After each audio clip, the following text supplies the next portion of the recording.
ಸೃಷ್ಟಿಸ್ಥಿತ್ಯಪ್ಯಹೇಯಾನಿ ಅತಿದೃಶಿತಮೋ ಬಂಧಮೋಕ್ಷಾಶ್ಚ ಯಸ್ಮಾತ್ ಅಸ್ಯ ಶ್ರೀ ಬ್ರಹ್ಮರುದ್ರ ಪ್ರಭೃತಿ ಸುರನರದ್ವೇಷ ಶತ್ರುತ್ಮಕಸ್ಯ ವಿಷ್ಣೋರ್ವ್ಯಸ್ತಾಃ ಸಮಸ್ತಾಃ ಸಕಲಗುಣನಿಧಿಃ ಸರ್ವದೋಷವ್ಯಪೇತಃ ಪೂರ್ಣಾನಂದಾವ್ಯಯೋ ಯೋ ಗುರುರಪಿ ಪರಮಃ ಚಿಂತಯೇತಂ ಮಹಂತಂ ಜನ್ಮಾದ್ಯಸ್ಯ ಯತೋನ್ವಯಾದಿತರತಶ್ಚಾರ್ಥೇಷ್ವಭಿಘ್ನಸ್ವರಾಟ್ ತೇನೇ ಬ್ರಹ್ಮಹೃದಾಯ ಆದಿಕವಗೆ ಮುಹ್ಯಂತಿ ಯಂ ಸೂರಯಾಗ ತೇಜೋ ವಾರಿಮೃದಾಂ ಯಥಾ ವಿನಿಮಯೋ ಯತ್ರ ತ್ರಿಸರ್ಗೋ ಮೃಷಾ ಧಾಮ್ನಾ ಸ್ವೇನ ಸದಾ ನಿರಸ್ತಕುಹಕಂ ಸತ್ಯಂ ಪರಂ ಧೀಮಹಿ ಏಕಾತ್ಮತಾಂ ಮೇ ಸ್ಪೃಹಯಂತಿ ಕೇಚಿತ್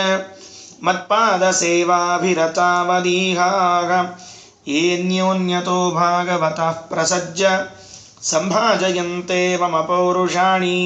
ಸ್ವಸ್ತಿ. ಭಗವಂತನಲ್ಲಿ ಎರಡು ವಿಧವಾದ ಭಕ್ತಿ ಇದೆ ಮಾಡೋದು ಜನ. ಅದರಲ್ಲಿ ಯಾವ ಭಕ್ತಿಯನ್ನು ನಾನು ಮಾಡಲಿ ಅಂತ ಪ್ರಶ್ನೆಯನ್ನು ಕೇಳಿದ್ದಾಳೆ ದೇವಹೂತಿ. ಭಗವಂತ ದೇವತೆಗಳು ಮಾಡುವಂತಹ ಅನಿಮಿತ್ತವಾದ ಭಕ್ತಿಯನ್ನೇ ಮಾಡಬೇಕು. ಯಾಕೆ ಅಂದರೆ ಆ ಅನಿಮಿತ್ತವಾದ ಭಕ್ತಿ ಸಂಸಾರದಲ್ಲಿ ಕೊಡುವ ಸುಖದ ಮುಂದೆ ನಿಮಿತ್ತವಾಗಿಟ್ಟುಕೊಂಡ ಭಕ್ತಿಯಿಂದ ಜನ್ಯವಾದ ಮೋಕ್ಷ ಫಲವು ಕಡಿಮೆಯಾದದ್ದು. ಅದರಿಂದ ಅದನ್ನು ಬೇಡ, ಇದನ್ನು ಮಾಡು ಅಂತ ಹೇಳ್ತಾನೆ. ಕೇಳಿದಂತೆ ದೇವಹೂತಿ ಅಂಥವ್ರು ಯಾರಾದರೂ ಇದ್ದಾರಾ ಅಂತ ಕೇಳಿದಂತೆ. ಸುಮ್ಮನೆ ಏನೋ ನೀ ಹೇಳಿಬಿಟ್ಟು ನನ್ನಲ್ಲಿ ಏನೋ ಅಪೇಕ್ಷೆ ಪಡದೆ ಭಕ್ತಿ ಮಾಡೋರು ಇದ್ದಾರೆ ಅಂತ ಯಾರಾದರೂ ಇದ್ದಾರಾ ಅಂತ ಕೇಳಿದ್ರೆ ಆಗ ಹೇಳ್ತಾರಂತೆ, ನೈಕಾತ್ಮತಾಮೇ ಸ್ಪೃಹಯಂತಿ ಕೇಚಿತ್. ಕೆಲವರು ನಾನು ಸಾಯುಜ್ಯವನ್ನು ಕೊಡ್ತೀನಿ ಅಂತಂದರೂ ಕೂಡ ಬೇಡ ನನಗೆ ಅಂತ ಹೇಳ್ತಾರಂತೆ. ಯಾಕೆ? ಮತ್ಪಾದ ಸೇವಾಭಿರತಾಹ. ನಿನ್ನ ಪಾದ ಸೇವೆಯನ್ನು ಮಾಡ್ಕೊಂಡಿರ್ತೀವಿ, ನಮ್ಗೆ ಯಾವ ಮೋಕ್ಷ ಬೇಡ, ವೈಕುಂಠ ಬೇಡ, ಅದೇನದು ಸಾಯುಜ್ಯ ಬೇಡ ಅಂತ ಹೇಳ್ತಾರಂತೆ. ನೋಡ್ರಿ ಎಷ್ಟು ಆಸಕ್ತಿ ಅಂದರೆ ದೇವರ ಪಾದ ಸೇವೆ ಮುಂದೆ ಇನ್ಯಾವುದಲ್ಲ ಅಂತ ಅವರ ಅಭಿಪ್ರಾಯ. ಅದಕ್ಕೆ ಆಚಾರ್ಯರು ಭಾಗವತ ತಾತ್ಪರ್ಯದಲ್ಲಿ ಬರೀತಾರೆ, ನೇಚ್ಛಂತಿ ಸಾಯುಜ್ಯಂ ಅಪಿ ಫಲತ್ವೇನ ಹರಿರಿ ಯದಿ ದದಾತಿ ಭಕ್ತಿ ಸಂತುಷ್ಟ. ಭಕ್ತಿಯಿಂದ ಸಂತುಷ್ಟನಾಗಿ ಸಾಯುಜ್ಯವನ್ನು ಕೊಡ್ತೇನೆ ಅಂತಂದರೂ ಕೂಡ ನೇಚ್ಛಂತಿ, ಬೇಡ ಸ್ವಾಮಿ ಅಂತಾರಂತ. ದೇವರಂತಾನಂತ ಬೇಡ ಅನ್ನೋ ಹಂಗಿಲ್ಲ, ನಾ ಕೊಡ್ಲಿಕ್ಕೆ ತಗೋ ಅಂತ ಅಂದ್ಕೊಳ್ಳಿ. ಆಜ್ಞಾತ್ವೇನೈವ ಗೃಹ್ಣತೆ. ಮತ್ತೆ ನಾವು ಸಿಟ್ಟು ಮಾಡ್ಕೋಬಾರದು. ಅವನ ಪ್ರೀತ ಆಗ್ಬೇಕು, ಅವನ ಇದಾಗಬೇಕು. ಅವ್ನು ಸಿಟ್ಟು ಮಾಡ್ಕೊಂಡ್ರೆ ಹೆಂಗೆ, ನಾನು ಆಜ್ಞಾನೋ ಸುಮ್ ತಗೋ ಅಂತ ಅಂದ್ಕೊಳ್ಳಿ, ಆತು ತೊಗೊಂಡ್ಬಿಡ್ತಾರಂತ. ಯಾಕೆ? ಆಜ್ಞೆಯನ್ನು ಪರಿಪಾಲನೆ ಮಾಡುವುದು ಒಂದು ಪ್ರೀತಿಕರವಾದ ಕೆಲಸ. ಅವ್ರು ಎಷ್ಟು ಹತ್ರ ಅಷ್ಟು ಕೇಳೋದು ಒಂದು ದೊಡ್ಡ ಪುಣ್ಯ ರೀ. ಅವ್ರೇನು ಹೇಳ್ತಾರೆ ತಲಿ, ಅವ್ರಿಗೇನು ಗೊತ್ತಿರ್ತಂದು ಹಿಂಗೆ ಕೂತ್ಕೊಳ್ಳಿಕ್ಕೆ ಹೋಗಬಾರ್ದು. ಅವ್ರು ಎಷ್ಟು ಹೇಳ್ಯಾರ ಅಷ್ಟು ಮಾಡಿದರೂ ಕೂಡ ಪುಣ್ಯ ಇರ್ತಕ್ಕಂಥದ್ದಾಗ್ಯದ. ಹರಿಯಾಜ್ಞಾಕರಣಾದೇವಿ ಪುಣ್ಯಮೇವ ವರಾಪ್ಯತೆ ಅಂತ ಆಚಾರ್ಯರು ಅನುವ್ಯಾಖ್ಯಾನದಲ್ಲಿ ಹೇಳ್ತಾರೆ. ಹರಿ ಆಜ್ಞಾ ಮಾಡಿದ ಅಂದರೆ ಅದನ್ನು ಮಾಡಿಬಿಟ್ರೆ ಪುಣ್ಯ ಲಾಭ ಆಗ್ತದಂತೆ. ಅದರಿಂದ ಹೇಳಿದರು, ದದಾತಿ ಭಕ್ತಿ ಸಂತುಷ್ಟ ಆಜ್ಞಾತ್ವೇನೈವ ಗೃಹ್ಣತೆ ತಾದೃಶಾನಾಂ ಸುಖಾಧಿಕ್ಯಂ. ಅವರಿಗೆ ಸುಖ ಆಧಿಕ್ಯ ಬರ್ತದೆ. ಪುನಃ ಮುಕ್ತೌ ಭವಿಷ್ಯತಿ. ಮುಕ್ತರಾದ ಮೇಲೆ ಸುಖದ ಆಧಿಕ್ಯ ಉಂಟು. ಸುಖದ ಆಧಿಕ್ಯ ಯಾಕಾಯ್ತು ಅವರಿಗೆ ಅಂದರೆ ಭಗವಂತನ ಆಜ್ಞಾ ಪರಿಪಾಲನೆ ಮಾಡಿದ್ದಕ್ಕೆ ಅವರಿಗೇನಾಯಿತು? ಸುಖ ಜಾಸ್ತಿ ಆಯಿತು. ಅದಕ್ಕೆ ಶ್ರೀಮದಾಚಾರ್ಯರು ಒಂದು ದೃಷ್ಟಾಂತ ಕೊಡ್ತಾರೆ. ಸಾಯುಜ್ಯವನ್ನು ಸಹಿತ ಬೇಡ ಅಂತನ್ನೋರು ಯಾರಾದರೂ ಇದ್ದಾರೇನಪ್ಪ ಅಂತ ಕೇಳಿದ್ರಂತ. ನೋಡ್ರಿ ಆಶ್ಚರ್ಯ ಎಷ್ಟದ. ಯಾರೂ ಹಂಗೆ ಅನ್ನಂಗಿಲ್ಲ. ಕೊಡ್ತೀನಿ ತಗೋ ಅಂದರೆ ಕೊಡು ಅಂತ ಕೇಳ್ತಿರ್ತಾರೆ. ಯಾವಾಗ ಆಶ್ರಮ ಕೊಡ್ತೀನಿ ಹಿಂಗೆ ಕೇಳ್ತಿರಂಗಿಲ್ಲ, ಹಂಗೆ ಯಾವಾಗ ಸಾಯುಜ್ಯ ಕೊಡ್ತೀನಿ ಹಿಂಗೆ ಕೇಳ್ತಿರ್ತಾರೆ. ನಮ್ಮ ಪಂಡರಾಚಾರ್ಯ ಅಷ್ಟೇ ಮಾಡ್ತಿರ್ಬೇಕು ರೀ. ಯಾವಾಗ ಲಘು ವೃಂದಾವನಸ್ಥರಾಗ್ತಾರೆ, ಯಾವಾಗ ಪೀಠ ಬರ್ತದೆ ಅಂತ ಕಾಯ್ತಿರಂತೆ ಎಲ್ಲ ಶಿಷ್ಯರು ಮಡದಾಗಿದ್ದರು ಅಷ್ಟರು. ಹಂಗೆ ಕೊಡು ಅಂತ ಕಾಯ್ತಿರ್ತಾರೆ. ಬೇಡ, ದೇವರು ರಾಮದೇವರು ಕೊಟ್ಟನಂತವ ಹನುಮಂತಗೆ. ಭೋಗಾಶ್ಚಯೇಯಾನಿ ಚ ಕರ್ಮ ಜಾತಾನ್ ಅನಾದ್ಯನಂತಾನಿ ಮಮೇಹ ಸಂತಿ ಮದಾಜ್ಞಯಾತಾನ್ಯಖಿಲಾನಿ ಸಂತಿ ಧಾತುಃ ಪದೇ ತತ್ ಸಹಭೋಗ ನಾಮ. ಸಹಭೋಗ ಸಾಯುಜ್ಯವನ್ನು ಕೊಡ್ತೀನಿ ತಗೋಪ ಅಂತ ಹೇಳಿದ್ರೆ ಇತೀರಿತಸ್ತಂ ಹನುಮಾನ್ ಪ್ರಣಮ್ಯ. ಸಾಯುಜ್ಯ ಕೊಟ್ಟಿನೋ ನಿನಗೆ ತಗೋ ಅಂತ ಹೇಳಿದ್ರೆ ಹನುಮಂತ ಹೇಳಿದಂತೆ, ಕೋನ್ವೀಷತೆ ಪಾದ ಸರೋಜ ಭಾಜಾಂ. ನಿನ್ನ ಪಾದ ಸೇವಾ ಮಾಡ್ಬೇಕಾದ್ರೆ ಸಿಗುವಂಥ ಆನಂದ ಮುಂದೆ ಯಾಕೆ ಬೇಕು? ತಥಾಪಿ ನಾಗಂ ಪ್ರವೃಣೋಮಿ ಭೂಮನ್ ಭವತ್ಪದಾಂಬೋಜ ನಿಷೇವಣ ಧೃತೆ. ನಿಮ್ಮ ಪಾದ ಸೇವಾ ಬಿಟ್ರೆ ಇನ್ಯಾವುದು ಬೇಡ. ನೋಡ್ರಿ, ಇದು ದೃಷ್ಟಾಂತ. ಕೇಳಿದ್ನಲ್ಲ, ಎಲ್ಲಾದರೂ ಯಾರಾದರೂ ಬೇಡ ಅನ್ನೋರು ಇದ್ದಾರೇನು ಅಂದರೆ ಬೇಡ ಅನ್ನೋರು ಹನುಮಪ್ಪ ಇದ್ದಾನ ದೃಷ್ಟ ಅಂತ ಹೇಳಿದರು. ಏನಾಯ್ತು? ಕೋನ್ವೀಷತೆ ಪಾದ ಸರೋಜ ಭಾಜಾಂ ಸುದುರ್ಲಭೋರ್ಥೇಶು ಚತುಷ್ವಪೀಹ. ಯಾರು ನಿನ್ನ ಪಾದವನ್ನು ನೆಚ್ಚಿಕೊಂಡಿದ್ದಾರೋ ಅವರಿಗೆ 4 ವಿಧ ಪುರುಷಾರ್ಥಗಳಲ್ಲಿ ಯಾವುದು ಅಸಾಧ್ಯ? ಎಲ್ಲವೂ ಸಿಗುತ್ತದೆ. ಆದರೂ ಕೂಡ ನಾನೇನು ಅನ್ಕೊಳ್ತೀನಿ ಅಂದ್ರೆ, ನಿನ್ನ ಪಾದ ಸೇವೆಯನ್ನು ಬಿಟ್ಟರೆ ಇನ್ಯಾವುದು ಬೇಡ ಅಂತ ನನಗನ್ನಿಸ್ತಾ ಇದೆ ಅಂತ ಹೇಳಿದ್ರಂತ. ಅಲ್ವ? ಇಲ್ಲಿದ್ದೇನು ಮಾಡ್ತೀರಿ? ಆ ಮುಂದಿನ ಮಾತು ಹೇಳೋರು ಇದ್ದಾರೆ. ಅಲ್ಲಿ ಹೇಳ್ತಾರೆ, ಇವ್ರು ಕುತ್ಕೊಂಡು ಇಲ್ಲೇನು ಮಾಡ್ತಾರಪ್ಪ ಖಾಲಿ ಕುತ್ಕೊಂಡು ಅಂದರೆ, ಅದಕ್ಕೆ ಹೇಳಿದ್ರು, ಎಸ್ತೇ ಕಥಾ ಸೇವಕ ಏವ ಸರ್ವದಾ ಸದಾ ರತಿಸ್ತಯ್ಯ ಚಲೈಕ ಭಕ್ತಿ. ಏನಿಲ್ಲ, ಇಲ್ಲಿ ಕುತ್ಕೊಂಡು ನಾವು ಖಾಲಿ ಕೊಡಂಗೇ ಇಲ್ಲ. ನಿಮ್ಮತ್ತ ಸಜೀವಮಾನ ನ ಪರಃ ಕಥಂಚಿತ ತಜ್ಜೀವನಮ್ಮೆ ಅಸ್ತು ಅಧಿಕಂ ಸಮಸ್ತಾತ್. ಅಂತಹ ಲಕ್ಸುರಿಯಸ್ ಆದ ಜೀವನಂದಾಗಿ ನಾವು ಕೇಳ್ಕೊಂಡಿರ್ತೀವಲ್ಲ, ಫ್ಲ್ಯಾಟ್ ಇರಬೇಕು, ಕಾರ್ ಇರಬೇಕು, ಮನೆಯೊಳಗೆ ಎಲ್ಲ ಆಳು ಕಾಳು ಇರಬೇಕು ಅಂತ ಹೆಂಗೆ ಕೇಳ್ಕೊಂಡಿರ್ತಾರಲ್ಲ, ತಜ್ಜೀವನಮ್ಮೆ ಅಷ್ಟು ಹನುಮಂತ ದೇವ್ರು ಕೇಳ್ತಾರೆ, ಅಂಥ ಜೀವನ ನಂದಾಗಲಿ. ಎಂಥ ಜೀವನ? ಎಷ್ಟೇ ಕಥಾ ಸೇವಕ ಏವ ಸರ್ವದಾ. ಯಾವಾಗಲೂ ನಿನ್ನ ಕಥಾಶ್ರವಣವನ್ನು ಮಾಡುವಂತಹದ್ದೇ ಆಗಿರಲಿ. ಅಲ್ಲೋ ಕಥಾಶ್ರವಣ ಮಾಡಿ ಕೂತ್ರಿ ಏನಾಗ್ತದೆ ಅಂದರೆ, ಪ್ರವರ್ಧತಾಂ ಭಕ್ತಿರಲಂ ಕ್ಷಣೇ ಕ್ಷಣೇ ತ್ವಯೀಶಮೇ ಹ್ರಾಸ ವಿವರ್ಜಿತ ಸತಿ. ಕ್ಷಣ ಕ್ಷಣದಲ್ಲೂ ನಿನ್ನಲ್ಲಿ ಭಕ್ತಿ ಬೆಳೀಲಿ. ಬೆಳೆದ ಮೇಲೆ ಮತ್ತೆ ಇಳಿಯೋದು ಬೇಡ. ಶೇರ್ ಮಾರ್ಕೆಟ್ ಹೇಳ್ದಂಗೆ ನಮ್ಮಲ್ಲಿ ಏನಾಗ್ತಿರ್ತದೆ, ಬೆಳಿತಿರ್ತದೆ ಸಾಂಗಳು ಬಂದಾಗ ಭಯಂಕರ ಭಕ್ತಿ ಬೆಳೆದ್ಬಿಟ್ಟಿರ್ತದೆ. ಏನು ಅವ್ರ ಕೈ ಮುಗಿಯೋದೇನು, ಕಾಲು ಮುಗಿಯೋದೇನು, ರಾಮದೇವ್ರು ನಿನ್ನೇನು ಅಪ್ಕೊಂಡ ಬಿಡ್ತಾನ, ಮುದ್ದು ಕೊಟ್ಬಿಡ್ತಾನ ಅನ್ನೋಂಗೆ ಇರ್ತಾನೆ ರೀ ಅವ. ಹೋದ್ರಿಲ್ಲೋ ಮತ್ತೆ ಕಾಲ ಮೇಲೆ ಕಾಲು ಹಾಕೊಂಡು ಹೋದ್ರಪ್ಪ ಸಾಂಗಳು ಅನುಕೂಲ ಆಯ್ತು. ಟಿ ವಿ ನೋಡ್ಲಿಕ್ಕೆ ಆಗಿದ್ದಿಲ್ಲ 3 ದಿವಸ ಅಂತ ತಿಳ್ಕೊಂಡು ಟಿ ವಿ ಮುಗಿರ್ತಾರೆ. ಅದಕ್ಕೆ ನಮ್ಮ ಭಕ್ತಿ ಹ್ರಾಸ ಆಗ್ತಿರ್ತದೆ.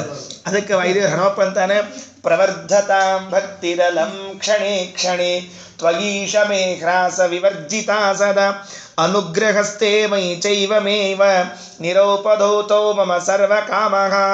ಇನ್ಯಾವುದು ಬೇಡ, ಅದಷ್ಟು ಕೊಟ್ಟರೆ ಸಾಕು ಅಂತ ಕೇಳಿಕೊಂಡ್ರು ಅಂತ ಶ್ರೀಮದಾಚಾರ್ಯರು ಮಹಾಭಾರತಾತ್ಮಣದಲ್ಲಿ ಹೇಳ್ತಾರೆ ಈ ಮಾತನ್ನು. ಯಾಕೆ ಹೇಳಿದೆ ಅಂದರೆ, ಕೋನ್ವೀಷತೆ ಪಾದ ಸರೋಜ ಭಾಜಾಂ, ಆ ಮೋಕ್ಷವನ್ನು ಸಾಯುಜ್ಯವನ್ನು ಕೊಡ್ತೀನಿ ಅಂದರೂ ಕೂಡ ಸಾಯುಜ್ಯವನ್ನು ಬೇಡ ಅಂತ ಹೇಳುವರಿದ್ದಾರೆ. ಅಂದರೆ ಎಷ್ಟು ಭಗವಂತನ ಪ್ರೀತಿ ಮಾಡ್ತಾರೆ, ಸೇವೆ ಮಾಡ್ತಾರೆ ಅನ್ನೋದನ್ನು ಅರ್ಥ ಮಾಡಿಕೊಳ್ಬೇಕು.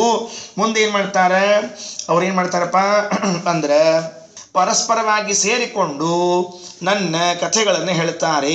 ಯೋ ಏ ಅನ್ಯೋನ್ಯತಃ ಭಾಗವತಃ ಪ್ರಸಜ್ಯ ಸಂಭಾಜಯಂತೆ ಮಮ ಪೌರುಷಾಣಿ. ನನ್ನ ಕಥೆಗಳನ್ನು ಎಲ್ಲವನ್ನ ಹೇಳ್ತಾರೆ.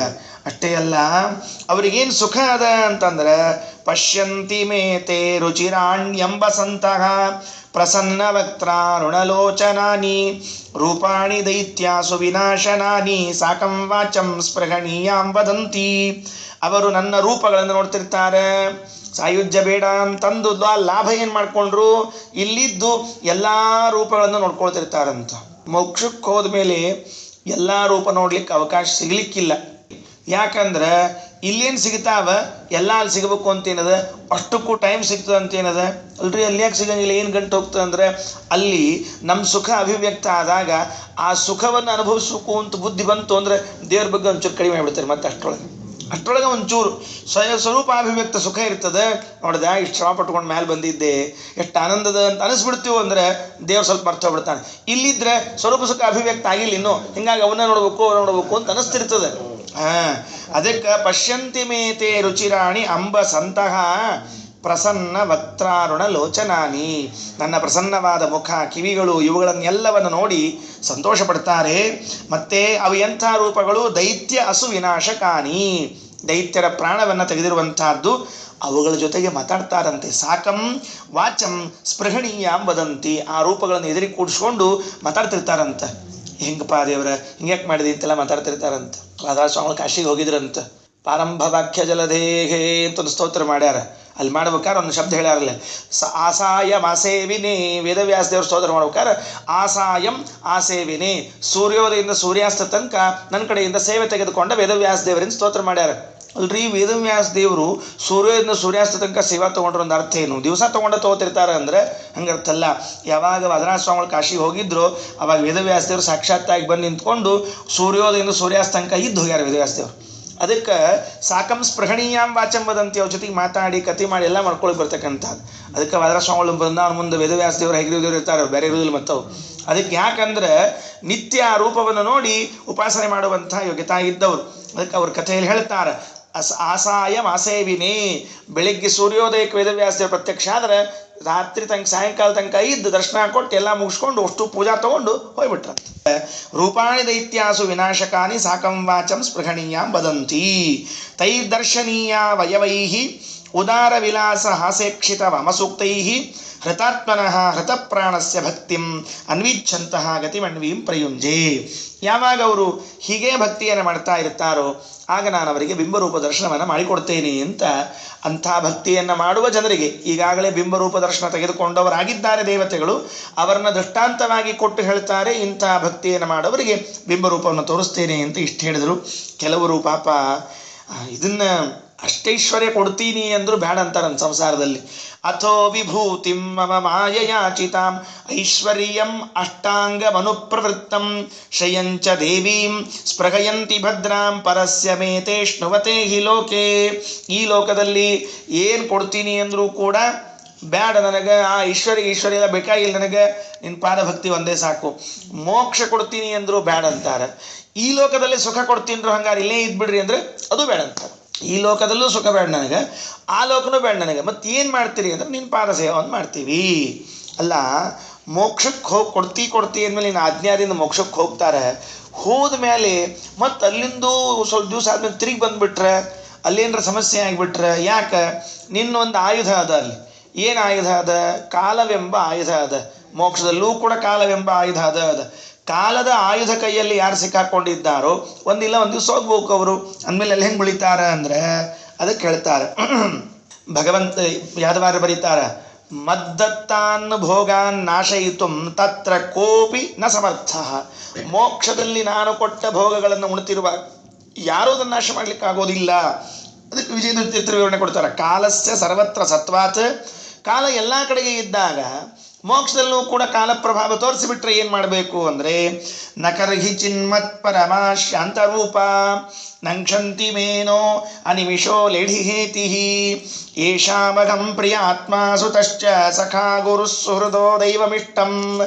ಮೋಕ್ಷದಲ್ಲಿ ನನ್ನ ಆಯುಧವಾದ ಕಾಲವೂ ಕೂಡ ಏನೂ ಮಾಡುವುದಿಲ್ಲ. ಯಾಕೆ? ನಾನು ಅವರು ನಿರಂತರವಾಗಿ ರಕ್ಷಣೆ ಮಾಡ್ತಾ ಇರ್ತೀನಿ. ಅಲ್ಲಿ ಹೆಂಗಾಗ್ತದೆ ಕಾಲದು? ಏನು ಕೆಲಸ ಮಾಡೋದಿಲ್ಲ. ನೋಡು, ಯೇಷಾಮಹಂ ಪ್ರಿಯ ಆತ್ಮ, ನಾನವರಿಗೆ ಸ್ವಾಮಿಯಾಗಿದ್ದೇನೆ, ಮಗನಾಗಿದ್ದೇನೆ, ಗೆಳೆಯನಾಗಿದ್ದೇನೆ, ಅಪ್ಪನಾಗಿದ್ದೇನೆ, ಗುರು ಆಗಿದ್ದೇನೆ, ಎಲ್ಲ ಆಗಿರುವಾಗ, ನಾನು ಅಲ್ಲೇ ಇರುವಾಗ ಯಾವ ಕಾಲವೂ ಕೂಡ ಮೋಕ್ಷಕ್ಕೆ ಹೋದವರನ್ನ ಏನೂ ಮಾಡಲಿಕ್ಕಾಗುವುದಿಲ್ಲ.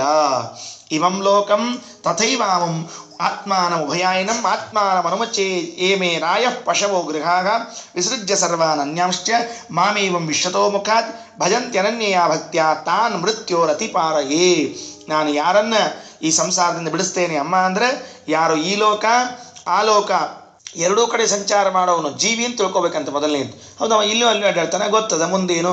ಇಲ್ಲೂ ಅಲ್ಲೂ ಅಡ್ಡಾಡೋ ಜೀವಿಗೆ ಬೆನ್ನು ಹತ್ಕೊಂಡೇನು ಬಂದಾವ, ಅವು ಇಲ್ಲಷ್ಟೇ ಬರ್ತಾವ, ಅಲ್ಲಿ ಬರಂಗಿಲ್ಲ ಅಂತ ಗೊತ್ತಾಗಲಿ. ಮತ್ತು ಅದ್ರ ಜೊತೆಗೆ ಅವ್ನು ಸೇರಿಸಿದ್ರು. ಯಾಕಂದ್ರೆ ನಮಗೇನಾಗಿರ್ತಾವ್ರಿ, ಇಲ್ಲಿ ಬೆನ್ನು ಹತ್ಕೊಂಡು ಬಂದಾರಲ್ಲ ಇವರು ಅಲ್ಲೂ ಬರ್ತಾರಂತ ಹಿಂಗೆ ತಿಳ್ಕೊಳಕ್ಕೆ ಹೋಗಬಾರ್ದು. ಗುಡಿಗೆ ಹೋಗಿದ್ರಂತ ಗಂಡ ಹೆಂಡತಿ ಪಾಪ ಇಬ್ಬರು, ದೇವ್ರಿಗೆ ನಮಸ್ಕಾರ ಮಾಡೋದಂತ ಕೇಳ್ಕೊಂಡ್ರಂತ. ಆಕೆ ಹೆಂಡತಿ ಕೇಳಿಲ್ಲಂತ ಗಂಡಗೆ, ನೀವೇನು ಕೇಳ್ಕೊಂಡ್ರಿ? ನಾನು ಬಿಡು, ನೀ ಏನು ಕೇಳ್ಕೊಂಡು? ಇಲ್ಲ, 7 ಜನ್ಮಕ್ಕೂ ನೀವೇ ಗಂಡ ಆಗಲಿ ಅಂತ ಕೇಳ್ಕೊಂಡೆ ಅಂತ ಹೇಳಿಲ್ಲಂತ. ಅದಕ್ಕೆ ನೀವೇನು ಕೇಳ್ಕೊಂಡ್ರಿ? 7ನೇ ಜನ್ಮ ಆಗಲಿ ಅಂತ ಕೇಳ್ಕೊಂಡೆ ಅಂತ ಹೇಳಿದಂತ. ಹಂಗೆ ಇವರು ಮತ್ತೆ ಬೆನ್ನು ಎತ್ಕೊಂಡು ಬಂದ್ರೆ ಗತಿ ಏನಪ್ಪ ಎಲ್ಲರ? ಅದಕ್ಕೆ ಹಂಗಲ್ಲ. ಇವಂ ಲೋಕಂ ತಥೈವಾಮಂ, ಈ ಲೋಕ ಆ ಲೋಕದಲ್ಲಿ ಆತ್ಮಾನ ಉಭಯಾಯನಂ, ಇವ ಎರಡೂ ಕಡೆ ಸಂಚಾರ ಮಾಡ್ತಾನೆ. ಆದರೆ ಇವು ಇಲ್ಲಿ ಮಾತ್ರ ಬರ್ತಾವ ಅಂತ ತಿಳಿದು ಅವನ್ ಬಿಟ್ಟು ಬಂದ ಅಂದ್ರೆ ಸರಿ ಹೋಗ್ತದೆ. ಅಲ್ಲಪ್ಪ, ನಿನ್ನ ಮೇಲೆ ಭಕ್ತಿ ಮಾಡ್ಬೇಕೇನೋ, ಬೇರೆಯವ್ರ ಮೇಲೆ ಭಕ್ತಿ ಮಾಡೋದು ಆಗಂಗಿಲ್ಲ ನಮಗೆ. ಅಂದ್ರೆ ನಾಣ್ಯತ್ರ ಮದ್ಭಗವತಃ ಪ್ರಧಾನ ಪುರುಷೇಶ್ವರಾತ್ ಆತ್ಮನ ಸರ್ವಭೂತಾನಾಂ ಭಯಂ ತೀವ್ರಂ ನಿವರ್ತತೆ. ಇನ್ಯಾವ ದೇವತೆಗಳ ಮೇಲೆ ನೀವು ಭಕ್ತಿ ಮಾಡಿದರೂ ಸಂಸಾರದಿಂದ ಅವ್ರು ಪಾರು ಮಾಡಿಸ್ಲಿಕ್ಕೆ ಸಾಧ್ಯ ಇಲ್ಲ. ನಾನು ಮಾತ್ರ ಸಂಸಾರದಿಂದ ಪಾರು ಮಾಡಿಸ್ತೇನೆ. ಸಂಸಾರದಿಂದ ಪಾರು ಮಾಡಿಸೋದೇ ಅಂತಲಿ ಅವ್ರೇನು ಕೂತ್ಕೊಂಡಾರ, ಈಗ ಕುರ್ಚಿ ಅವೆಲ್ಲ ನನ್ನ ಕೈಯಾಗ ಅವ, ನಾ ಕೊಟ್ಟೀನಿ ಅಂತ ಅವ್ರು ಕೂತಾರ, ಅವ್ರೇನು ನಿಮ್ಮನ್ನು ಉದ್ಧಾರ ಮಾಡ್ತಾರೆ? ಸ್ವಂತಕ್ಕೆ ಅವ್ರ ಕುರ್ಚಿನೇ ಗಟ್ಟಿಲ್ಲ, ನಿಮ್ಮ ಕುರ್ಚಿ ಗಟ್ಟಿ ಮಾಡ್ಲಿಕ್ಕೆ ಬಂದ್ರಂತವ್ರು. ಮದ್ಭಯಾತ್ ವಾತಿ ವಾತೋಯಂ ಅಯಂ ವಾತಃ ಮದ್ಭಯಾತ್ ವಾತ್. ನನ್ನ ಹೆದರಿಕೆಗೆ ಗಾಳಿ ಬೀಸ್ತದೆ ಬುಸ್ ಅಂತ ಹಿಂಗೆ. ಆಮೇಲೆ ಸೂರ್ಯಸ್ತಪತಿ ಮದ್ಭಯಾತ್, ಸೂರ್ಯ ಯಾಕೆ ಬರ್ತಾನೆ ದಿವಸ ಬೆಳಿಗ್ಗೆ ಸರಿ ಟೈಮಿಗೆ ಕೆಲಸಕ್ಕೆ ಅಂದರೆ ಹೆದರಿಕೆಗೆ ಬರ್ತಾನೆ. ವರ್ಷತೀಂದ್ರ ದಹತ್ಯಗ್ನಿ, ಮಳೆ ಸರಿಯಾಗಿ ಟೈಮಿಗೆ ಆಗ್ತದೆ ಇಂದ್ರದೇವರು ಯಾಕೆ ಅಂದ್ರೆ ದೇವರ ಹೆದರಿಕೆಗೆ. ಅಗ್ನಿ ಸುಳ್ತದೆ ಅದಕ್ಕೆ. ಮೃತ್ಯುಶ್ಚರತಿ ಮದ್ಭಯಾತ್, ಸಕಾಲದಲ್ಲಿ ಮರಣ ಬಂದು ಎಲ್ಲರನ್ನು ತೊಗೊಂಡು ಹೋಗ್ತದೆ. ಯಾಕೆ? ಮದ್ಭಯಾತ್. ದೇವರು ಮಾಡ ಭಾರ ಬ್ಯಾಡ, ಸುಮ್ಮನೆ ಯಾಕೆ ಅವ್ನು ಕಿರಿಕಿರಿ ಬೇಡ ಅಂತಕೊಂಡು ಹೇಳಿ. ಯದ್ಯಪಿ ಇದು ಲೌಕಿಕ ಉದಾಹರಣೆ ಕೊಟ್ಟಿದ್ದಾರೆ. ದೇವತೆಗಳು ಯಾರೂ ಕೂಡ ದೇವರಿಂದ ಭಯಪಡುವುದಿಲ್ಲ. ಯಾಕಂದ್ರೆ ಅವರು ನಿತ್ಯದಲ್ಲೂ ಭಗವಂತನ ಆಸಕ್ತರಿದ್ದಾರೆ, ಕೆಲಸವನ್ನು ಮಾಡೇ ಮಾಡ್ತಿರ್ತಾರೆ. ಆದರೂ ಲೋಕದಲ್ಲಿ ಹೆಂಗೆ ಭಯದಿಂದ ಕೆಲಸ ಆಗ್ತಿರ್ತಾವೆ ಹಂಗೆ ಪ್ರೀತಿಯಿಂದ ಕೆಲಸ ಹಂಗಿಲ್ಲ. ಪ್ರೀತಿ ಭಾಳ ಮಾಡ್ಕೋತ ಕೂತಿ ಅಂದ್ರೆ ತಲೆ ಮೇಲೆ ಕೂತಿರ್ತಾನೆ ನಾವು, ಒಂದು ಪಡ್ಡ ಹೊಡ್ಕೊಂಡು ಎಲ್ಲ ಕೆಲಸ ಸರಸರ ಆಗ್ತಿರ್ತಾವ. ಹಂಗೆ ಗಂಡಂ ದಶಗುಣಂ ಇದ್ದಂಗೆ ಲೆಕ್ಕ ಆಗ್ತದೆ. ಅದರಿಂದ ಜ್ಞಾನ ವೈರಾಗ್ಯ ಯುಕ್ತೇರ ಭಕ್ತಿ ಯೋಗೇನ ಯೋಗಿನಃ ಕ್ಷೇಮಾಯ ಪಾದ ಮೂಲಮ್ಮೆ ಪ್ರವಿಶಂತ್ಯ ಕುತೋ ಭಯಾಂ. ನಾನೇ ಮುಕ್ತಿಯನ್ನು ಕೊಡುವುದರಲ್ಲಿ ಇದ್ದೇನೆ. ಏತಾವಾನೇವ ಲೋಕೇಸ್ಮಿನ್ ಪುಂಸಾಂ ನಿಶ್ಚಯಸೋದಯಃ ತೀವ್ರೇಣ ಭಕ್ತಿ ಯೋಗೇನ ಮನೋಮಯ್ಯರ್ಪಿತಂ ಸ್ಥಿತಂ. ಇಷ್ಟೇ ಅಮ್ಮ ಮನುಷ್ಯರಿಗೆ ಸಾಧನೆಯ ಮೂಲ ಯಾವುದು ಅಂತ ಕೇಳಿದರೆ ನನ್ನಲ್ಲಿ ತೀವ್ರವಾದ ಭಕ್ತಿಯಿಂದ ಮನಸ್ಸನ್ನು ಇಡುವುದು ದೊಡ್ಡ ಸಾಧನವಾಗಿದೆ ಅಂತ ಅನ್ನೋ ಅಭಿಪ್ರಾಯವನ್ನು ಹೇಳ್ತಾ ಈ ಅಧ್ಯಾಯವನ್ನು ಮುಕ್ತಾಯ ಮಾಡ್ತಾರೆ. ಒಂದು ಅಧ್ಯಾಯ ಪೂರ್ಣ ತಾಯಿಗೆ ಉಪದೇಶ ಮಾಡಿದ ಭಗವಂತ. ಏನು ಉಪದೇಶ ಮಾಡಿದ? ಭಕ್ತಿ ಭಕ್ತಿ ಭಕ್ತಿ ವೈರಾಗ್ಯ ವೈರಾಗ್ಯ ಅಂತ ಭಕ್ತಿ ವೈರಾಗ್ಯಗಳ ಬಗ್ಗೆ ಹೇಳಿದ. ಇದರ ಮೇಲೆ ಆ ಭಕ್ತಿಯ ಇನ್ನೊಂದು ಅಂಶ ಅದ. ಯಾವುದದು? ಮಹಾತ್ಮ್ಯ ಜ್ಞಾನ. ಅದನ್ನು ಮುಂದಿನ ಅಧ್ಯಾಯದಲ್ಲಿ ಹೇಳಿ ಪ್ರಾರಂಭ ಮಾಡ್ತಾನೆ. ಭಕ್ತಿಯಲ್ಲಿ ಎರಡು ಅಂಶ, ಒಂದು ಸ್ನೇಹ, ಇನ್ನೊಂದು ಮಹಾತ್ಮ ಜ್ಞಾನ. ಸ್ನೇಹವನ್ನು ಹೇಳ್ಕೋತ ಬಂದ. ದೇವರಲ್ಲಿ ಪ್ರೀತಿ ಮಾಡಬೇಕು, ದೇವರಲ್ಲಿ ಪ್ರೀತಿ ಮಾಡಬೇಕು, ಅವರು ಮಾಡ್ತಾರೆ ಇವರು ಮಾಡ್ತಾರೆ, ಹಿಂಗಂತ ದೃಷ್ಟಾಂತಗಳನ್ನೆಲ್ಲ ಕೊಟ್ಟು ಮಾಡಿದ. ಇನ್ನು ಮುಂದಿನ ಅಧ್ಯಾಯದಲ್ಲಿ ಏನು ಹೇಳಿಕೊಟ್ಟಿದ್ದಾನೆ ಭಗವಂತ ಅಂದರೆ ಮಹಾತ್ಮ ಜ್ಞಾನ. ಯಾಕೆ ದೇವರು ಸರ್ವೋತ್ತಮನಾಗಿದ್ದಾನೆ, ಇನ್ನು ಉಳಿದ ದೇವತೆಗಳಲ್ಲಿ ಇಲ್ಲದೇ ಇರುವಂತಹ ಲಕ್ಷಣ ಅವರಿಗೆ ಯಾಕದ, ಅದನ್ನು ಈ ಅಧ್ಯಾಯದಲ್ಲಿ ಹೇಳಿಕೊಟ್ಟಿದ್ದಾನೆ. ಭಗವಾನ್ ವಾಚ ಅಥತೆ ಸಂಪ್ರವಕ್ಷ್ಯಾಮಿ ತತ್ವಾನಾಂ ಲಕ್ಷಣಂ ಪೃಥಕ್ ಯದ್ವಿದಿತ್ವಾ ವಿಮುಚ್ಚೇತ ಪುರುಷ ಪ್ರಾಕೃತೈರ್ಗುಣೈಃ. ಅಮ್ಮ ನಾನು ಈ ಅಧ್ಯಾಯದಲ್ಲಿ ಅಂದರೆ ಈ ಮುಂದಿನ ಮಾತಿನಲ್ಲಿ ಏನು ಹೇಳ್ತಾ ಇದ್ದೇನೆ ಅಂದರೆ ತತ್ವಗಳ ಪ್ರತ್ಯೇಕ ಲಕ್ಷಣ ಹೇಳ್ತಾ ಇದ್ದೀನಿ. ಪುರುಷ ತತ್ವ ಅಂದರೆ ಭಗವಂತ, ಪ್ರಕೃತಿ ತತ್ವ ಅಂದರೆ ಮಹಾಲಕ್ಷ್ಮೀ ದೇವಿ, ಅದಾದ ಮೇಲೆ ಪಂಚಭೂತಗಳು, ಅಹಂಕಾರ, ಈ ಎಲ್ಲ ತತ್ವಗಳೇನವ ಇವುಗಳ ಲಕ್ಷಣ ಏನು ಅನ್ನೋದನ್ನು ತಿಳಿಸ್ಲಿಕ್ಕೆ ಹೊರಟಿದ್ದೇನೆ. ಯಾಕೆ? ಅವುಗಳ ಲಕ್ಷಣವನ್ನು ತಿಳ್ಕೊಂಡಾಗಲೇನೆ ಅವುಗಳಿಂದ ಉತ್ತಮನಾಗಿರುವಂತಹ ಪರಮಾತ್ಮನನ್ನು ತಿಳ್ಕೊಳ್ಳಿಕ್ಕಾಗ್ತದೆ. ನೋಡ್ರಿ, ಲಕ್ಷಣ ಗೊತ್ತಿಲ್ಲದೆ ಇದ್ರೆ ಉತ್ತಮತ್ವ ಜ್ಞಾನ ಹೆಂಗೆ ಮಾಡ್ಲಿಕ್ಕೆ ಬರ್ತದೆ? ಆಕಳ ಯಾಕೆ ಶ್ರೇಷ್ಠ ಅಂತ ಗೊತ್ತಾಗ್ಬೇಕಾದ್ರೆ ಆಕಳ ಲಕ್ಷಣ ಗೊತ್ತಿರ್ಬೇಕು. ಇಲ್ಲ ಅದು ಮತ್ತು ಹಿಂಗೆ ಹಾಲು ಚಲೋ ಕೊಡ್ತದೆ, ಅದು ದೇವ್ರ ಪೂಜಾಕ್ಕೆ ಉಪಯೋಗ ಬೀಳ್ತದೆ, ಅದಕ್ಕೆ ಅದು ಶ್ರೇಷ್ಠ. ಉಳಿದೆಲ್ಲ ಕೊಡ್ತಾವೆ, ಅವು ಯಾವ ಉಪಯೋಗ ಬೀಳುವುದಿಲ್ಲ. ನೋಡ್ರಿ, ಅಂದ್ರೆ ಏನಾಯಿತು? ಆಕಳಿನ ಲಕ್ಷಣವನ್ನು ತಿಳಿದಾಗ ಅದು ಶ್ರೇಷ್ಠ ಅಂತ ಜ್ಞಾನ ಆಗ್ತದೆ. ಹಾಗೆ ಭಗವಂತನ ಲಕ್ಷಣವನ್ನು ತಿಳಿದಾಗ, ಪ್ರಕೃತಿ ಪುರುಷ ಇವರ ಲಕ್ಷಣವನ್ನು ತಿಳಿದಾಗ ಅವ್ರು ಯಾಕೆ ದೊಡ್ಡವರು ಸಣ್ಣವರು ಗೊತ್ತಾಗ್ತದೆ. ಅದಕ್ಕೆ ಅದನ್ನು ಹೇಳ್ತೀನಿ. ಜ್ಞಾನಂ ನಿಶ್ಚಯಸಾರ್ಥಾಯ ಪುರುಷಸ್ಯ ಆತ್ಮದರ್ಶನಂ. ಈ ಭಗವಂತನ ಬಗ್ಗೆ ಪುರುಷನ ಬಗ್ಗೆ ಜ್ಞಾನ ಮಾಡಿಕೊಡ್ತಾ ಇದ್ದೇನೆ. ಇದು ಹೃದಯ ಗ್ರಂಥಿ ಭೇದನಂ. ನಮ್ಮ ಹೃದಯದಲ್ಲಿ ಇರುವಂತಹ ಗ್ರಂಥಿ, ಗಂಟು, ಅಜ್ಞಾನ ಅದನ್ನು ಭೇದನೆ ಮಾಡಲಿಕ್ಕೆ ಇರತಕ್ಕಂಥದ್ದಾಗೇ ಇದೆ ಅಂತ ಇಷ್ಟು ಮೊದಲು ಪ್ರತಿಜ್ಞೆ ಮಾಡಿದ. ಅಂದರೆ ಇದನ್ನು ನಾನು ಹೇಳುವ ತತ್ವಜ್ಞಾನ ಸಾಂಖ್ಯ ಜ್ಞಾನವನ್ನು ಮಾಡಿಕೊಂಡ್ರೆ ನಿಮಗೇನಾಗ್ತದೆ? ಮೋಕ್ಷ ಆಗ್ತದೆ ಅಂತ ಜ್ಞಾನದ ಬಗ್ಗೆ ಪ್ರತಿಜ್ಞೆಯನ್ನು ಮಾಡಿ ಮುಂದೆ ಪರಮಾತ್ಮನ ಲಕ್ಷಣ ಹೇಳ್ತಾನೆ. ಹೆಂಗಿದ್ದಾನೆ ದೇವರು? ಪುರುಷ ತತ್ವ ಹೆಂಗದ ಹೇಳ್ಬೇಕಲ್ಲ. ಮತ್ತೆ ಅದಕ್ಕೆ ಹೇಳಿದರು, ಅನಾದಿರಾತ್ಮ ಪುರುಷ ನಿರ್ಗುಣ ಪ್ರಕೃತಿ ಪರಃ ಪ್ರತ್ಯಗ್ಧಾಮ ಸ್ವಯಂ ಜ್ಯೋತಿ ವಿಶ್ವಂ ಏನ ಸಮನ್ವಿತಂ. ಎಲ್ಲ ಶಬ್ದಗಳು ಅವು ಗಂಭೀರವಾಗಿ ಹೇಳಿಬಿಟ್ಟಾನೆ ದೇವರು. ಮತ್ತೆಲ್ಲ ವಿವರಣೆ ಕೊಡಬೇಕಾಗ್ತದೆ. ಅನಾದಿಹಿ ಆತ್ಮ, ಈ ಪರಮಾತ್ಮ ಏನಿದ್ದಾನೆ ಇವ ಅನಾದಿ ಕಾಲದಿಂದ ಇದ್ದಾನೆ. ಜೀವನೂ ಇದ್ದಾನೆ, ಪರಮಾತ್ಮನೂ ಇದ್ದಾನೆ. ಆತ್ಮ ಪುರುಷ ಶಬ್ದದ ಅರ್ಥ ಇವನು ಪುರುಷ. ಆಮೇಲೆ ನಿರ್ಗುಣ, ಇವನಲ್ಲೇನಿಲ್ಲ ಗುಣಗಳಿಲ್ಲ. ಯಾರಲ್ಲಿ ಗುಣಗಳಿಲ್ಲ? ಪರಮಾತ್ಮನಲ್ಲಿ ಯಾವ ಗುಣ ಇಲ್ಲ. ನೋಡ್ರಿ, ಹೇಳ್ಬಿಡ್ತೆ ಹಿಂಗೆ ಭಾಗವತ. ಏನು ಮಾಡ್ತೀರಿ ಈಗ? ಅನಾದಿಹಿ ಆತ್ಮ ಪುರುಷ ನಿರ್ಗುಣ, ಅವನ ಗುಣಗಳೇ ಇಲ್ಲ ಅಂತ ಹೇಳ್ಬಿಟ್ರೆ ಏನು ತಲೆ ಹೊಡ್ಕೋಬೇಕು ಅಂದರೆ ಅದಕ್ಕೆ ಯಾವ ಗುಣ ನಮ್ಮಲ್ಲವ ಆ ಗುಣ ಅವನಲ್ಲಿ ಇಲ್ಲ, ಇಷ್ಟ ಅರ್ಥ. ನನಗೆ ತಿಳಿಸಿ, ಯಾವ ಗುಣ ನಮ್ಮಲ್ಲಿ ಅವ ಆ ಗುಣ ಅವನಲ್ಲಿ ಇಲ್ಲ. ನಮ್ಮಲ್ಲಿ ಒಂದು ಜ್ಞಾನದ, ಆ ಜ್ಞಾನ ಅವನಲ್ಲಿ ಇಲ್ಲ. ನಮ್ಮಲ್ಲಿ ಒಂದು ಆನಂದದ, ಆ ಆನಂದ ಅವನಲ್ಲಿಲ್ಲ. ನಮ್ಮಲ್ಲಿ ಒಂದು ರೂಪದ, ಆ ರೂಪ ಅವನಲ್ಲಿಲ್ಲ. ಅದಕ್ಕೆ ಅವನ ನಿರ್ಗುಣ. ನಮ್ಮಲ್ಲಿರುವಾದ ಎಲ್ಲ ಗುಣಗಳು ಕೂಡ ಯಾವ ಗುಣಗಳವ ಅವು ಯಾವ ಗುಣಗಳು ಅವನಲ್ಲಿ ಇಲ್ಲದೆ ಇದರಿಂದ ಅವ ನಿರ್ಗುಣ. ಸಾಮಾನ್ಯ ಅರ್ಥ ಹೇಳ್ತೀವಿ, ಸತ್ವಗುಣ ರಜೋಗುಣ ತಮೋಗುಣ ಇಲ್ಲ ಅಂತ ಹಿಂಗೆ ಅರ್ಥ ಹೇಳ್ಕೊಂಡು ಬಂದಿರ್ತೀವಿ. ಅದು ಹಳಿ ಕಾಯಿನ್ ರೀ ಅದು. ಈಗ ಅದು ಓಡಂಗಿಲ್ಲ ಈಗ, ಯಾಕಂದ್ರೆ ಕಾಯಿನ್ ಬಾಕ್ಸ್ನಾಗ ಹಾಕಿದ್ರೆ ಫೋನ್ ಒಳಗೆ ಹಾಕಿದ್ರೆ ಅದು ಚಾಲನೆಯಲ್ಲಿ ಇಲ್ಲ ಅಂತ ಬರ್ತದೆ. ನಂಬರ್ ಅಲ್ಲ, ಕಾಯಿನ್ ಅಂತ ಅದಕ್ಕೆ ಕಾಯಿನ್ ಚಾಲನೆಯಲ್ಲಿ ಬರ್ತದೆ. ಅದಕ್ಕೆ ಏನು ಮಾಡಬೇಕು, ಹೊಸ ಹೇಳಬೇಕು. ಹೇಳಿದ್ರು ಪ್ರಕೃತಿಯ ಪರಹ, ಪ್ರಕೃತಿ ಅಂತ ಕರೆಸಿಕೊಂಡ ಜಡತತ್ವ, ಪ್ರಕೃತಿ ಅಂತ ಕರೆಸಿಕೊಂಡಿರುವಂತಹ ಮಹಾಲಕ್ಷ್ಮಿ ಇಬ್ಬರಿಗಿಂತಲೂ ಕೂಡ ಉತ್ತಮನಾಗಿದ್ದಾನೆ. ಪ್ರತ್ಯಗ್ಧಾಮ, ಪ್ರತ್ಯಗ್ಧಾಮ ಅಂದ್ರೆ ಏನು? ಧಾಮ ಅಂದ್ರೆ ಮನೆ, ಪ್ರತ್ಯಗ್ಧಾಮ ಅಂದ್ರೆ ಏನಪ್ಪ? ಅವನ ಮನಿ ಅಂತ. ಎಲ್ಲದ ಮನಿ ಅದು ಅಂದ್ರೆ ಜೀವನ ಸ್ವರೂಪ ಏನದ ಅದ ಅವನ ಮನಿ. ಪ್ರತ್ಯಗ್ಧಾಮ ಅಂದ್ರೆ ಬೇರೆ ಏನಿಲ್ಲ, ಜೀವನ ಸ್ವರೂಪ ದೇಹ ಏನದ ಅದ ದೇವರ ಮನೆಯಾಗ್ಯದ. ಆಯ್ತಾ? ಅವ ಅಲ್ಲಿದ್ದು ಸ್ವಯಂ ಜ್ಯೋತಿ, ಮತ್ತೆ ಕಡ್ಡಿಕೊರ್ ಹಿಂಗೆ ಪ್ರಕಾಶ ಮಾಡೋ ಕಾರಣ ಇಲ್ಲೇ ಇಲ್ಲ. ಅವನ ಸ್ವಯಂ ಜ್ಯೋತಿ ಆಗಿದ್ದಾನೆ. ಈ ಜಗಜ್ಯೋತಿ ಅಂತ ಹಿಂಗೆ ಬರೆಸಿಟ್ಟಿಲ್ಲ, ಮತ್ತೆ ಹಿಂಗೆ ಹಂಗೆ ಸ್ವಯಂ ಜ್ಯೋತಿ ಇದ್ದಾನೆ. ಏನಾಗ್ಯಾನ? ವಿಶ್ವಂ ಏನ ಸಮನ್ವಿತಂ, ಇಡೀ ಜಗತ್ತಿನ ತುಂಬ ವ್ಯಾಪಿಸಿಕೊಂಡಿದ್ದಾನೆ ಅಂತ ಇಷ್ಟು ಹೇಳಿದ್ರು. ಹೇಳಿದ್ಮೇಲೆ ಪ್ರಶ್ನೆ ಮಾಡ್ಕೋತಾನೆ ದೇವ್ರು, ಅಂದ್ರೆ ಕಪಿಲ. ಅಲ್ಲ, ದೇವರು ಅನಾದಿ, ಆಮೇಲೆ ಅವ ಎಲ್ಲ ಬಿಂಬ ಅಂತರ್ಯಾಮಿ ಎಲ್ಲ ಆಗ್ಯಾನ ಬರೋಬ್ಬರಿ ಅಂತೀರಿ. ಆದರೆ ಅವ ರಾಮ ಆದಾಗ ಸತ್ತ, ಕೃಷ್ಣ ಆದಾಗ ಸತ್ತ, ಹಿಂಗೆ ಹುಟ್ಟಿದ, ರಾಮ ಆಗಿ ಹುಟ್ಟಿದ, ಕೃಷ್ಣ ಆಗಿ ಹುಟ್ಟಿದ ಅಂತ ಹಿಂಗೆಲ್ಲ ಮತ್ತೆ ನಮಗೆ ಜ್ಞಾನ ಬರ್ತದಲ್ಲ. ನೀವೇನು ಅಂದಿದ್ರಿ? ಅವ ಅನಾದಿ ಎಂದಿದ್ರಿ. ಅನಾದಿ ಅಂದ್ರೆ ನಿತ್ಯ ಅಂತ ಅರ್ಥ. ಒಂದರ್ಥದಲ್ಲಿ ಅನಾದಿ ಅಂದ್ರೇನು? ನಿತ್ಯ. ಮತ್ತು ದೇವ್ರ ನಿತ್ಯ ಅಂತ ನೀವು ಅಂದವರು, ರಾಮ ಹುಟ್ಟಿದ, ಕೃಷ್ಣ ಹುಟ್ಟಿದ, ಕೃಷ್ಣ ಹೋದ, ರಾಮ ಹೋದ ಅಂತ ಹಿಂಗೆಲ್ಲ ಮತ್ತು ಪುರಾಣದಾಗೆಲ್ಲ ಕೇಳ್ತಿರ್ತೀವಿ, ಜನರೊಳಗೂ ಕೇಳಿರ್ತೀವಿ. ಹೆಂಗೆ ಅಂತ ಕೇಳಿದ್ರೆ ಅದಕ್ಕೆ ಉತ್ತರವನ್ನು ನಿರೂಪಣೆ ಮಾಡ್ತಾರೆ. ನಜಾತೋ ನಮ್ರಿಯೇತಾತ್ಮ ಸಹಿ ದೇಹಾದ್ಯುಪಾದಿಭಿಃ ನಿಮಿತ್ತೈಃ ಆತ್ತತದ್ಧರ್ಮ ಯಥಾ ಸ್ವಪ್ನೇ ತದೀಕ್ಷಿತ. ಒಂದು ದೃಷ್ಟಾಂತ ಹೇಳ್ತಾರೆ, ಭಾಳ ಚಂದ ಹೇಳ್ಯಾರ. ಏನಿಲ್ಲ, ಅದೇನು ದೇವ್ರು ಹುಟ್ಟಿದ, ದೇವ್ರು ಸತ್ತ ಅಂತ ಹಿಂಗೇನು ಜ್ಞಾನ ಬರ್ತದೆ ನೋಡ್ರಿ, ಪುರಾಣ ಓದಿದಾಗ ನೋಡಿದಾಗ ಬಂದಿತ್ತು ಅಂತಲೇ ಎಲ್ಲ ಭ್ರಾಂತಿ. ಅದೇನು ಯಥಾರ್ಥ ಅಂತ ತಿಳ್ಕೊಳಕ್ಕೆ ಹೋಗ್ಬೇಡ್ರಿ, ಯಾಕಂದ್ರೆ ಭ್ರಾಂತಿ ಬರ್ಲಿಕ್ಕೆ ಸಹಜದ, ಬರ್ತದೆ. ಏನು ತಪ್ಪು, ಈ ಕೆಲವ್ರು ಬರಬಾರ್ದು ಅಂತೇನಿಲ್ಲ, ಏನಿಲ್ಲ. ಭ್ರಾಂತಿ ಅದು ಭ್ರಾಂತಿ. ಒಂದು ಹೇಳ ನಿಮಗೆ ಚಮತ್ಕಾರ. ಯಾರ ಸ್ವರೂಪ ದೇಹದೊಳಗೆ ಇವ ಕೂತಾನಲ್ಲ ಆ ಜೀವ, ಅವನ ಹುಟ್ಟಂಗಿಲ್ಲ, ಅವನ ಸಾಯಂಗಿಲ್ಲ. ಇವ್ ಹೆಂಗೆ ಸಾಯ್ಬೇಕ್ರಿ? ನೋಡ್ರಿ ಎಷ್ಟು ಚಂದದ ಲಾಜಿಕ್ ಹೆಂಗದ. ದೇವ್ರು ಹುಟ್ಟಂಗಿಲ್ಲ, ದೇವ್ರು ಸಾಯಂಗಿಲ್ಲ ಅನ್ನೋದಕ್ಕೆ ಯುಕ್ತಿ ಏನು? ದೇವರು ಎಲ್ಲಿ ಮನಿ ಮಾಡ್ಯಾನ ಆ ಮನಿನ ಮುಳುಗಂಗಿಲ್ಲ, ಆ ಮನಿನ ಏಳಂಗಿಲ್ಲ ಅಂದಮೇಲೆ ಒಳಗೆ ಕೂತವ್ ಹೆಂಗೆ ಆಗ್ಬೇಕಪ್ಪ ಅದು?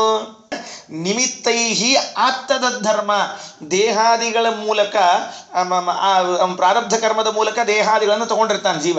ಹೌದಾ? ಅವನ ಪ್ರಾರಬ್ಧ ದೇಹ ಬಂದದ.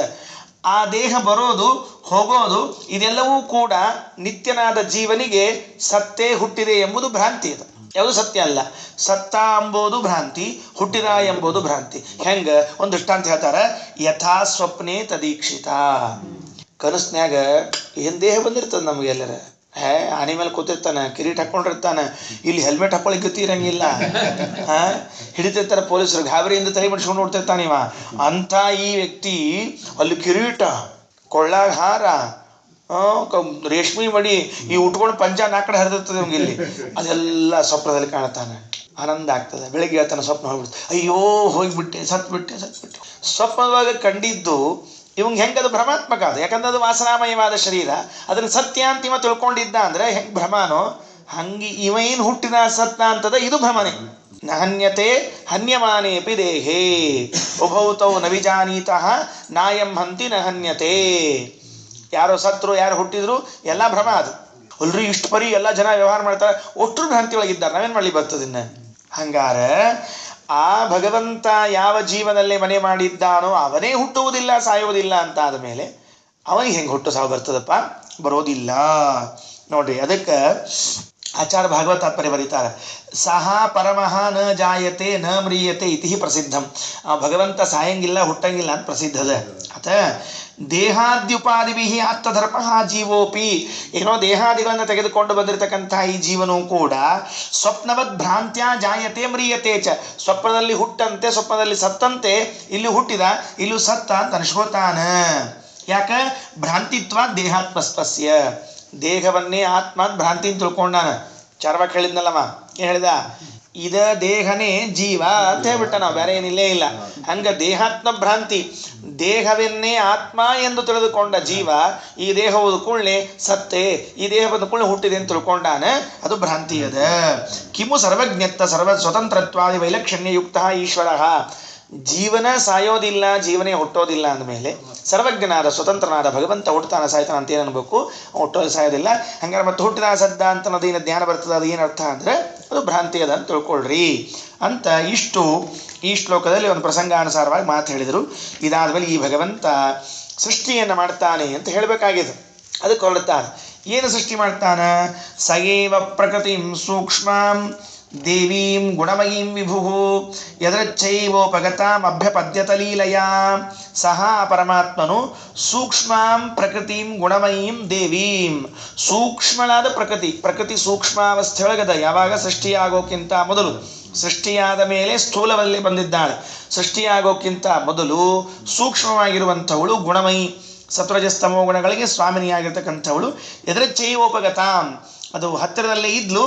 ಲೀಲೆಯ ಅಭ್ಯಪದ್ಯತಾಂ, ಲೀಲೆಯಿಂದ ಮಹಾಲಕ್ಷ್ಮಿಯನ್ನು ಸ್ವೀಕಾರ ಮಾಡಿದ, ಅಂದ್ರೆ ಸೃಷ್ಟಿ ಕಾರ್ಯದಲ್ಲಿ ತೊಡಗಿಸಿದ. ಇಲ್ಲೊಂದು ಸ್ವಾರಸ್ಯ ಶಬ್ದ.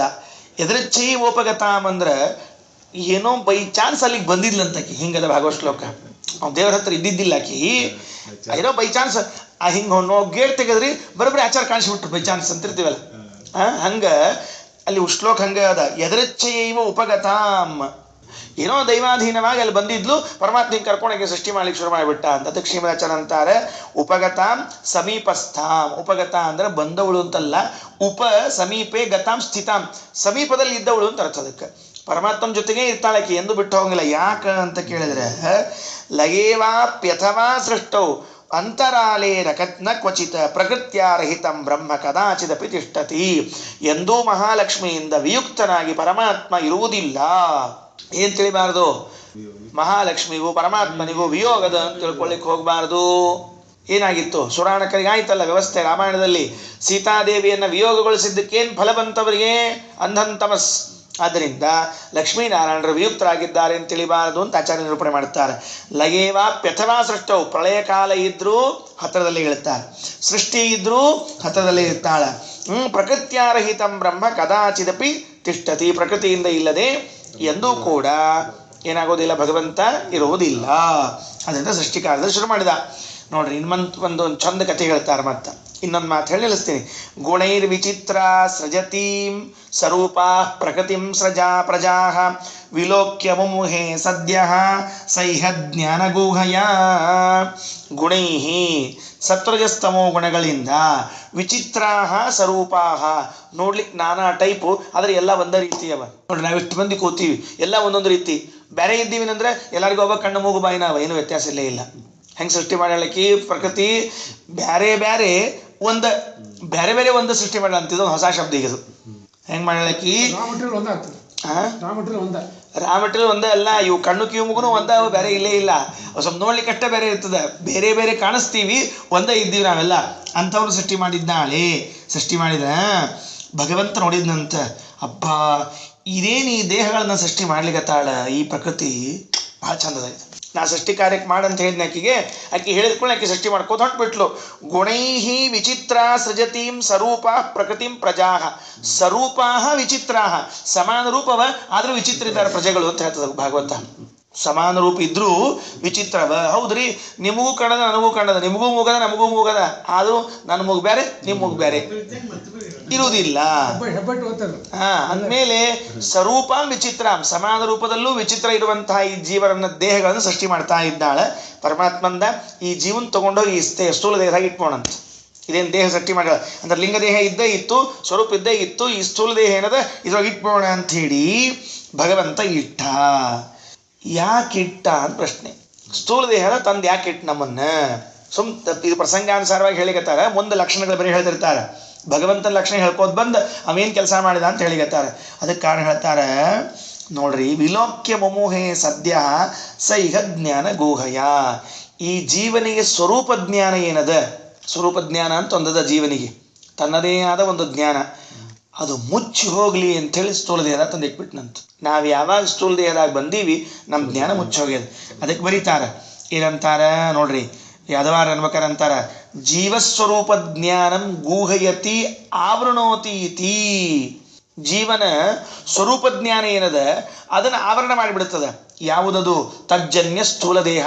ಆ ಪ್ರಕೃತಿಯಿಂದ ಹುಟ್ಟಿ ಬಂದ ಸ್ಥೂಲ ದೇಹ ಏನದ, ಈ ಸ್ಥೂಲ ದೇಹದೊಳಗೆ ಬಂದಿದ್ದಕ್ಕನ ನಮಗೆ ನಮ್ಮ ಜ್ಞಾನ ಲೋಪ ಆಗಿದೆ.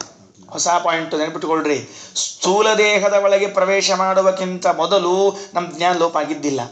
ಸ್ಥೂಲ ದೇಹದಲ್ಲಿ ಪ್ರವೇಶ ಮಾಡಿದಾಗ ನಮ್ಮ ಜ್ಞಾನ ಲೋಪ ಆಯಿತು. ಅದಕ್ಕಂದ್ರು ಸದ್ಯ ಸ್ಥೂಲ ದೇಹ ಪ್ರಾಪ್ತಿ ನಂತರಮೇವ ಮೋಹೆ ತತ್ರ ಸ್ಥಿತಂ ಜೀವಂ ಮೋಹಯಾಮಾಸ. ಆ ಸ್ಥೂಲ ದೇಹದೊಳಗೆ ಬಂದಿರುವಂತಹ ಜೀವನ ನೋಡಿ ಭಗವಂತ ಮೋಹಕ್ಕೊಳಗೆ ಹಾಕಿದ. ಏನಂತ ಒಳಗೆ ಹಾಕಿದ? ಏನು ಮೋಹ ಬಂತು ಅಂದರೆ ಕರ್ತೃತ್ವಾಭಿಮಾನ ಉತ್ಪಾದಿತವಾನ್. ನಾನು ಅಂತ ಅಭಿಮಾನ ಬಂತು. ಎಲ್ಲಿ ತನಕ ನಾನು ಅಂತ ಅಭಿಮಾನ ಬಂದಿದ್ದಿಲ್ಲ, ಸ್ಥೂಲ ದೇಹ ಬರೋ ತನಕ ಈ ಜೀವಗ ಕರ್ತೃತ್ವಾಭಿಮಾನ ಬಂದಿದ್ದಿಲ್ರಿ. ಯಾಕ ಅವನ ಝಳಝಳ ಎಚ್ಚರ ಇತ್ತು, ನಾ ಹಂಕರ್ತ ಎಂಬ ಎಚ್ಚರ ಇತ್ತು. ಕರ್ತೃತ್ವಾಭಿಮಾನ ಯಾಕೆ ಬಂತು ಅಂದರೆ ಇವ ಸ್ಥೂಲ ದೇಹದಲ್ಲಿ ಪ್ರವೇಶ ಮಾಡಿದ ಕೂಡಲೇ ಕರ್ತೃತ್ವಾಭಿಮಾನ ಇವನಿಗೆ ಬಂತು. ಏನ್ ಮಾಡ್ತಾನವ?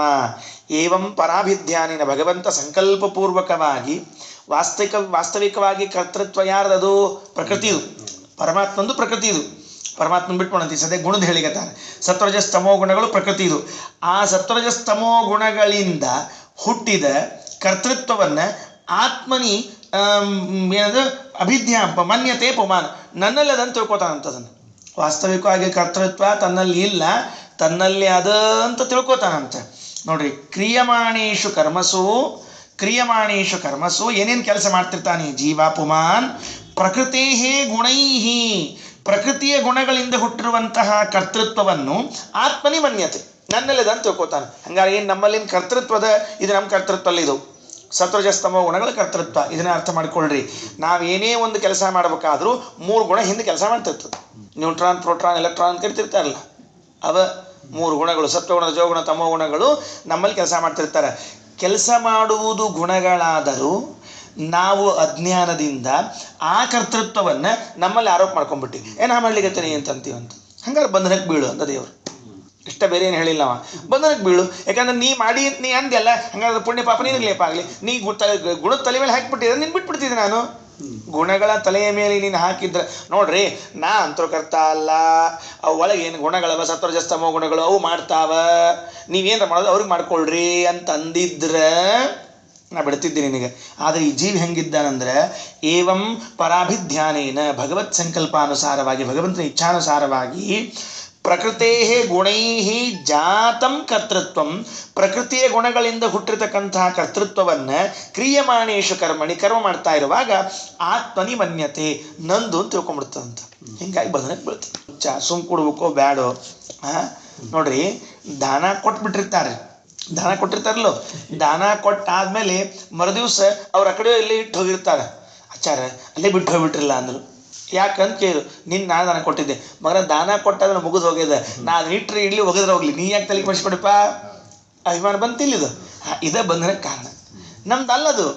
ನಾವು ತಿರುಗಿ ಕೊಟ್ಟಾಗ್ಬಿಟ್ಟದವರಿಗೆ, ಅವ್ರು ಇಟ್ಕೊಂಡ್ರೆ ಇಟ್ಕೊಳ್ಳಿ, ತಿಪ್ಪಿಗರ ಹಾಕಲಿ, ನಮಗೇನೋ ಸಂಬಂಧ ಇಲ್ಲ. ಆದರೆ ಅಭಿಮಾನ ಹೋಗಿರಂಗಿಲ್ರಿ. ಇನ್ನು ಕೊಟ್ಟದ್ದು ತಮಗೆ ಆಚಾರ ಹಿಂಗೆ ಮಾಡಿಬಿಟ್ರಲ್ಲ ಅಂತ ನಿಲ್ಲು ಸುಳ್ಳು ಬಂಧನಕ್ಕೆ ಬೀಳ್ತಿರ್ತದೆ ಕೊಂಡು.